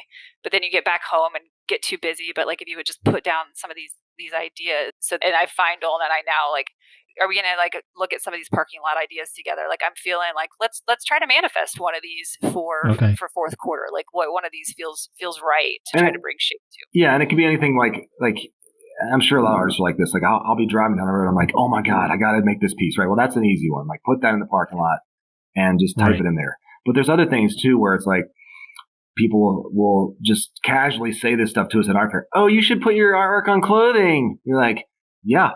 How the F am I going to do that? Like, do you have somebody? Are you a clothing designer? Like, so like those are the ideas but actually, too. But like in identifying that, like, do you want that? Right. Like, is that something that is of interest to you? Right. And then if it is, put it in the parking lot and like be like, okay, that's something that's and then when you go back like every couple months, be like, I want to scroll through these parking lot ideas. Like, okay, make this new piece with yellow instead of red. Okay, that's doable. Like, oh, make clothing with that's a whole other thing. Like, I don't even like unless someone comes into my life. I don't know that I want to get into that right now. Okay, cool. It's in the parking lot. It's where it's going to stay. Just sitting there. Yeah. And then you go down the list and you might find a few little like nuggets in there. You're like, it's just weird little ideas, but it gives it a space. And for me, like having so many ideas, and I know a lot of artists like this, like having so many ideas all the time, it's a little overwhelming just talking. You're like, well, no, I'm putting it in a place and maybe I'll have time to revisit that later. And I guess the final part of that is like, also realizing too, like, okay, identifying those people that maybe you do need to add to your team or to like your consultant base or the context that you have to actualize some of those things. Because part of that stuff for Alan at Scratch Labs is that like he implements none of these ideas. That is a whole other team. Wow. Yeah. Like, That's a dream. And that's a dream, right? That he like his just like mic drop. Right, get it I done. got the ideas, but they recognize Right. like, I mean, his ideas are brilliant. And, Dolan and I have been thinking a lot about that as well. Like he recognizing that is one of his greatest strengths is the ideas. And I think as creatives, that is like your strength. The skill set like that I bring to the table and that others bring to the table is the implementation, right? But that could be like a wide variety of people. And we are like working on expanding our, I don't know, Rolodex, like that's very dated, so to speak, though, of like, how do we need more people, and like we need higher level like legal assistance, we need higher level financial assistance. We're at that point of like and adding those people to our arsenal so that we can bring more of these things forth. And it's not realistic to think that an artist should be doing all these roles. It's not possible, to do this. And so that's something that we're identifying, like need sets through more consultants for us, so we can do more and more of these things, like the clothing idea and stuff like that. Just getting that idea in the works is really exciting, and knowing that there's someone that can like, you can kind of hand that to and go, look, my goal was not to make $1 million on this thing. I just want to see it brought to fruition. And it's hard for me to know as a visual artist how to bring this to fruition, right? Like I want to. And we don't have to reinvent the wheel. Right. The wheel's already been invented. Right. People already know how to do that. Right. So why not ask the person or hire the person that knows how to do it? Right. Yeah. That applies to a lot of the different aspects of it. A big part of like not.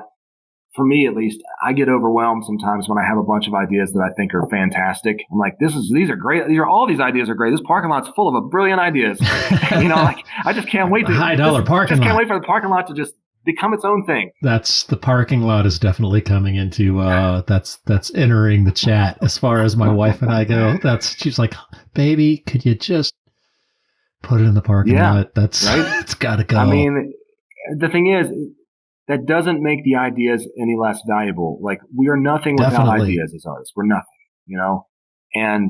but we don't operate like everybody, our ideas are like our caffeine, our fuel. And so we're like, but sometimes it can be too much caffeine, too much fuel. Right. And so that's, I think the parking lot place is like, it's really safe for us to have that. It is. It's very healthy. Man. You guys have been incredible. Thank you so much for your generosity with your time and your information. I mean, we've had a great chat, but is there anything you want to talk about that we didn't touch? I mean, I think I just want to impart to people too, like if you're, I know there's a lot of like artists who've been on the circuit for a while that listen to this and that like, are doing a lot of these things that we're doing in their own way. And everybody's got their own tactics and stuff. And I think if you are a little bit younger and you're kind of just getting in the zone and you're like, I just started doing this stuff, like, just know that like we have done this for a very long time and we had to figure a lot of stuff out, but artists are always willing. I think if you have friends who are artists are always willing to like share stuff with you and just talk to more artists. If you don't feel intimidated, like this can be a very lucrative career and it can be a very like a challenging career at the same time. And so it's like, it's nice to like know that there are a lot of artists who are willing to share and to help out. So don't feel like you can't talk to other artists and ask. Yeah. And sometimes there are artists like you guys that you might be intimidated to think that they might not share. It's like, wow, they've got their own thing going. It's like, no, they're running back to the room to go write all this shit down. Yeah, basically, so we don't forget. I'm very forgetful. So we're just revealing our aging process. We're like, I gotta get this out. What did we just talk about? Yeah. Exactly.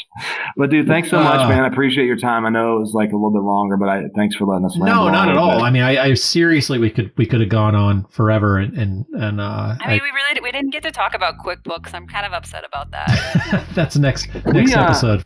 You're breaking up. We got to go.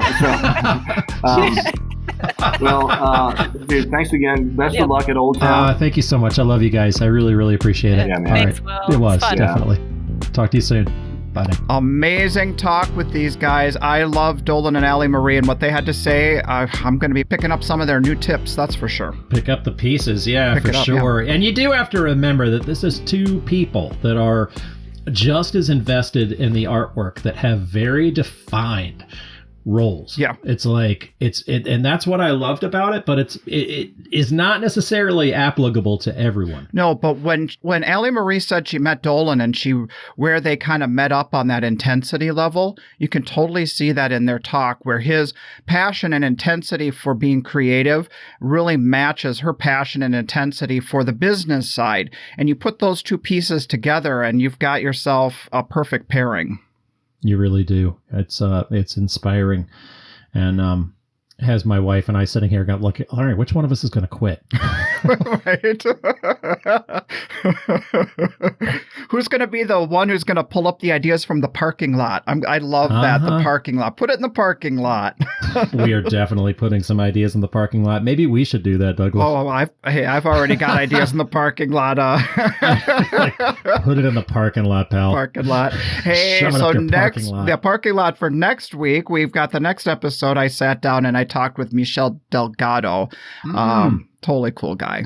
Amazing. I can't wait to hear that talk. He was my neighbor at a show last summer, and I really enjoyed, again, just kind of his presence as well. And he's definitely got a feel about his whole body of work. And then he's got a presence about his booth and just his entire personality. So can't wait for that talk as well. It's kind of like it's a perfect like foil to this week. This week, you've got the ultra creative Dolan and you've got the very business focused Allie Marie.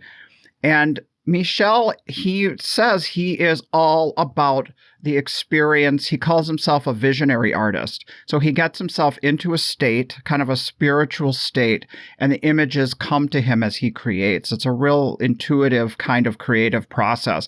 It's different than any other talks I've had, and I'm really, really happy to share that next week. So check that one out, everyone. Yeah, I'm excited for people to hear that. It's kind of the yin and the yang of the art show world, Totally. Really. You've got the super hyper focused, and then he is hyper focused, but it's more on the creative line of it. And if he has what you want, then you buy it and that's it, and walk away. It's done. Mm-hmm. Totally. So. Hey, one thing I wanted to say about Dolan and Allie Marie, their process that I had never ever considered is I've always been really diligent about collecting the emails, but I always put them in like a location container. Like, this is my Chicago emails and this is my blah, blah, blah. And as we're traveling more and more, and I'm seeing the same people at multiple regions throughout the country, it never occurred to me to start categorizing people by their interests, which bodies of work they like of ours, and organizing them that way. It's like mind-blowing. I mean, honestly, for me, business-related, mind-blowing.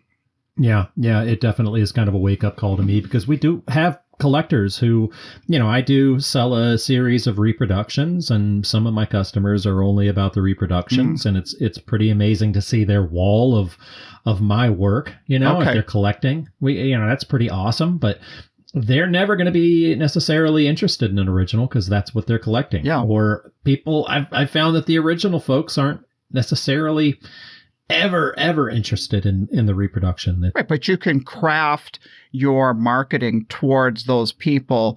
You're not going to offer them a discounted sale on a print, for example, if that's not even their interest. It's like then it's like she said, being very intentional about the marketing, only presenting these people with what pertains. That's kind of the thing. Otherwise, they'll just kick us out and say, I'm sick of getting emails from this guy if it doesn't pertain.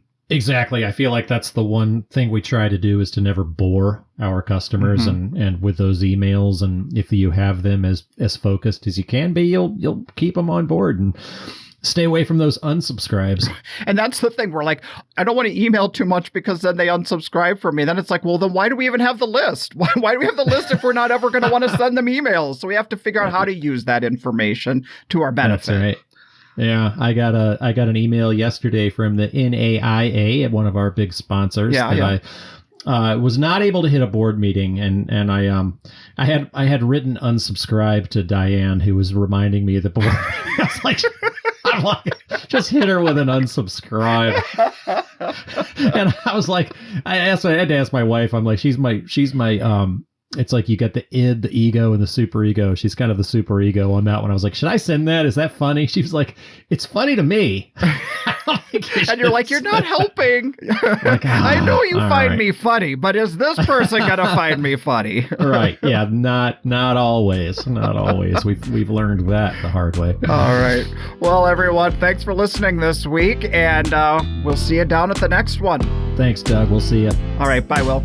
This podcast is brought to you by the National Association of Independent Artists. The website is naiaartists.org. Also sponsored by Zapplication. That's zapplication.org.